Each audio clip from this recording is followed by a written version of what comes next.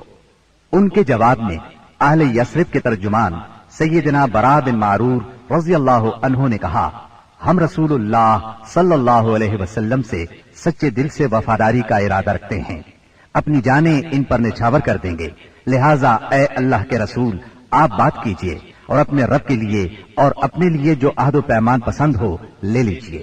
اس کے بعد رسول اللہ صلی اللہ علیہ وسلم نے گفتگو فرمائی، آپ نے قرآن کریم کی تلاوت فرمائی، پھر ان حضرات کو اللہ کی طرف دعوت دی، اسلام کی طرف رغبت دلائی اور اپنے رب کے لیے عہد لیا۔ فرمایا، تنہا اسی کی عبادت کرو اور اس کے ساتھ کسی کو شریک نہ کرو۔ اس پر اہل یثرب نے کہا، ہم کس چیز پر آپ سے بیعت کریں؟ نبی کریم صلی اللہ علیہ وسلم نے فرمایا، چستی اور سستی ہر حالت میں بات سنو گے اور مانو گے، تنگی اور خوشحالی ہر حال میں مال خرچ کرو گے، بھلائی کا حکم دو گے اور برائی سے روکو گے، اللہ کے راستے میں اٹھ کھڑے ہوگے اور اس سلسلے میں کسی ملامت کرنے والے کی ملامت کی پرواہ نہیں کرو گے، اور جب میں تمہارے پاس آ جاؤں تو میری مدد کرو گے، اور جس چیز سے اپنی جان اور اپنے بال بچوں کی حفاظت کرتے ہو اسی سے میری حفاظت کرو گے اور تمہارے لیے جنت ہے۔ سیدنا عبادہ رضی اللہ عنہ فرماتے ہیں کہ ہم نے آپ سے اس بات پر بھی بیعت کی کہ حکومت کے بارے میں اہل حکومت سے جھگڑا نہیں کریں گے۔ اس پر سیدنا برا بن معرور رضی اللہ عنہ نے آپ کا ہاتھ پکڑا اور عرض کیا، ہاں اس ذات کی قسم جس نے آپ کو حق کے ساتھ بھیجا ہے، ہم یقیناً اس چیز سے آپ کی حفاظت کریں گے جس سے اپنے بال بچوں کی حفاظت کرتے ہیں، لہٰذا آپ ہم سے بیعت لیجئے۔ اتنے میں سیدنا ابو الحسن بن تیہان رضی اللہ عنہ نے بات کاٹتے ہوئے کہا، اے اللہ کے رسول، ہمارے اور کچھ لوگوں کے درمیان عہد و پیمان کی رسیاں ہیں اور اب ہم ان رسیوں کو کاٹنے والے ہیں، تو کہیں ایسا نہ ہو کہ ہم تو یہ رسیاں کاٹ ڈالیں، ادھر اللہ آپ کو غلبہ عطا کر دے تو آپ ہمیں چھوڑ کر اپنی قوم میں آ جائیں۔ یہ سن کر آپ مسکرائے، پھر فرمایا، نہیں بلکہ آپ لوگوں کا خون میرا خون اور آپ لوگوں کی بربادی میری بربادی ہے۔ میں آپ لوگوں سے ہوں اور آپ لوگ مجھ سے ہیں، جس سے آپ جنگ کریں گے میں بھی اس سے جنگ کروں گا، جس سے آپ صلح کریں گے میں بھی اس سے صلح کروں گا۔ ابھی آپ نے یہ الفاظ فرمائے ہی تھے کہ ٹھیک اسی وقت سیدنا عباس بن عبادہ بن نزلہ رضی اللہ عنہ آگے بڑھے اور بولے، آپ لوگ جانتے ہیں کہ ان سے کس بات پر بیعت کر رہے ہیں۔